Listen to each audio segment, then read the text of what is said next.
My friends, I am starting the next video of demand. देखिए, हम आपसे बात स्टार्ट करना चाहते थे law of demand.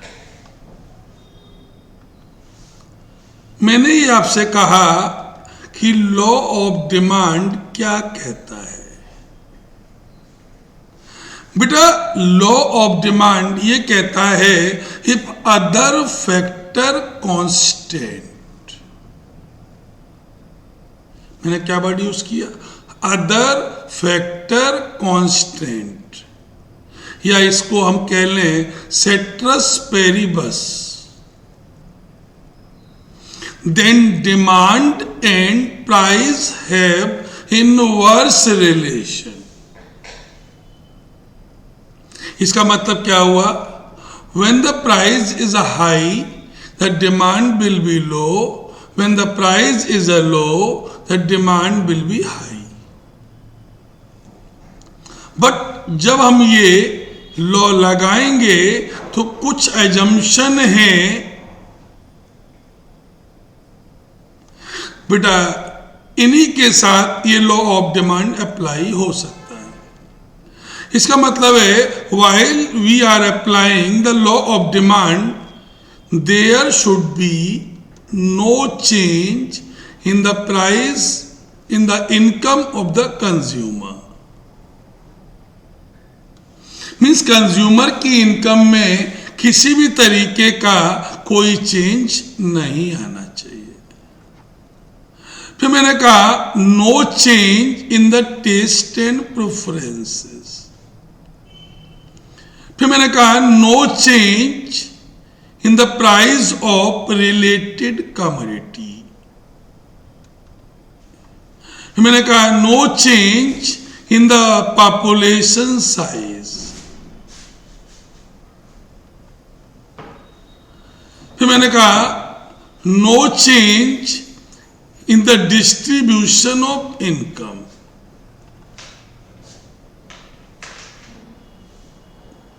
And the last one, most important, the commodity should be normal.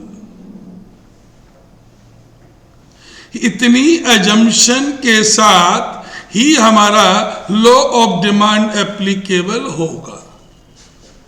अगर इनमें से एक भी चेंज आ जाएगा तो लॉ ऑफ डिमांड हमारा एप्लीकेबल नहीं होगा। Is it clear? फिर एक आया हमारा अगला point, What is the individual demand schedule?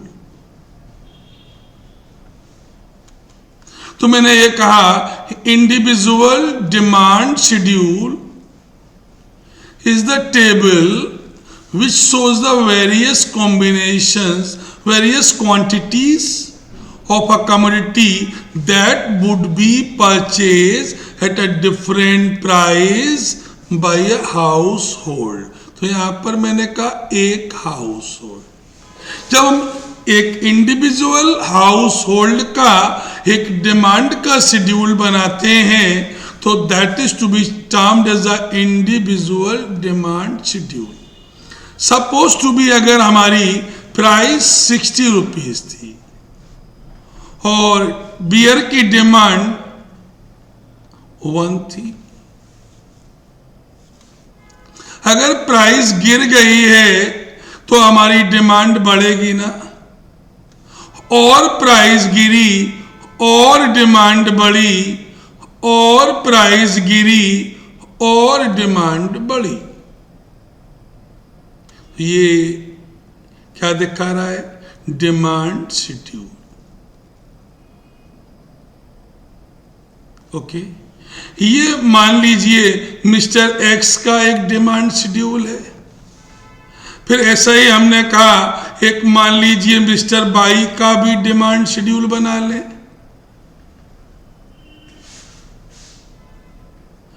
भैया ऐसे मिस्टर एक्स मिस्टर बाई जब हमको सारे मिल जाएंगे तो अपने आप ये बन जाएगा क्या, मार्केट शेड्यूल। जैसे कि हमने आपसे कहा ये प्राइस दिया गया है 60 50, 40, 30।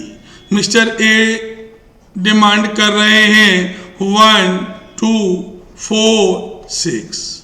मिस्टर बी डिमांड कर रहे हैं 1, 3, 5, 7।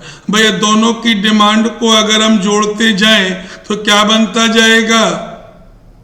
Market demand. तो अब देखिएगा, मिस्टर ए का अगर हम शेड्यूल लें, मिस्टर बी का शेड्यूल लें, ये हमने आपके सामने रखा है क्वांटिटी। प्राइस हमारी कितनी कितनी है? एक हम ये एक्स एक्सिस है, ये वाई एक्सिस है। ये मिस्टर ए है, ये मिस्टर बी है। 20, 40 और ये 60। भैया ये क्वांटिटी 1, 2, 3, 4, 5 और ये 6। भाई जब प्राइस 60 थी तो इनकी डिमांड कितनी थी? 1। प्राइस हमारी 50 हुई, 2। प्राइस हमारी 40 हुई, 4। और प्राइस हमारी 30 हुई तो ये 6। ये हमारा डिमांड शेड्यूल ए का बन गया। ऐसे हमने कहा बी का भी देख लेते हैं भाई।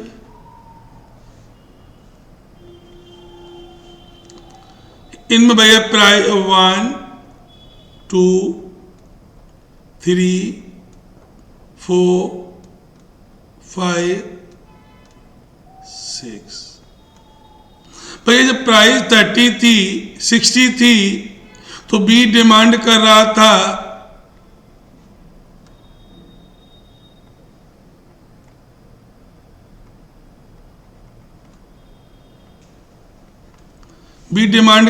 था 2 पीसेस।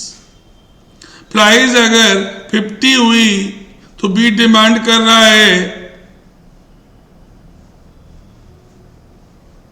3 पीसेस। प्राइस अगर हमारी 40 हो गई है 5 पीसेस। और प्राइस हमारी अगर 30 हो गई है 6 पीसेस।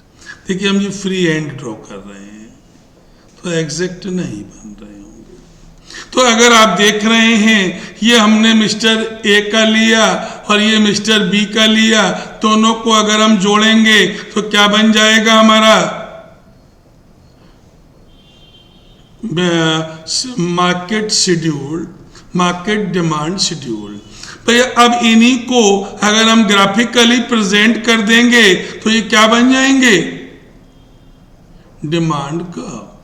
तो अगर हम कहें picturization of a demand schedule is to be termed as a demand curve. ये इंडिविजुअल देखिए पहले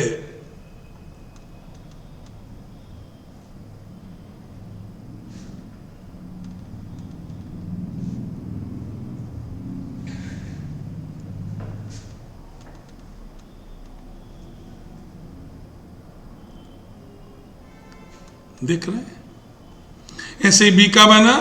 और अगर हम तीनों को कंबाइन कर दें तो क्या बन जाएगा? ये मिस्टर ए का, ये मिस्टर बी का और ये मिस्टर सी का। देखो बेटा जितना इसमें क्वांटिटी बढ़ती जाएगी उतना ये फ्लैटर होता जाएगा। मेरे शब्दों पर ध्यान दीजिएगा। मार्केट का जो मार्केट डिमांड कर्व होता है वो ज्यादा फ्लैटर होता है क्योंकि ये मिस्टर ए का था, ये मिस्टर बी का था, दोनों को मिलाया तो आप देख रहे हैं ये ज्यादा फ्लैटर होता चला जाएगा। Is it clear? Is it clear? तो भैया मार्केट, भैया हमने क्या है, individual demand schedule means a table which represent the relation of the price and the demand. Individual demand curve, market schedule को जब हम ग्राफिकली प्रेजेंट कर देंगे तो वो क्या बन जाएगा, individual demand curve. Market schedule क्या हुआ, tabular form of the demand and the price. जब इसको हम ग्राफिकल प्रेजेंट करेंगे तो ये क्या बन जाएगा भैया, क्या बन जाएगा हमारा, market demand curve. Is it clear?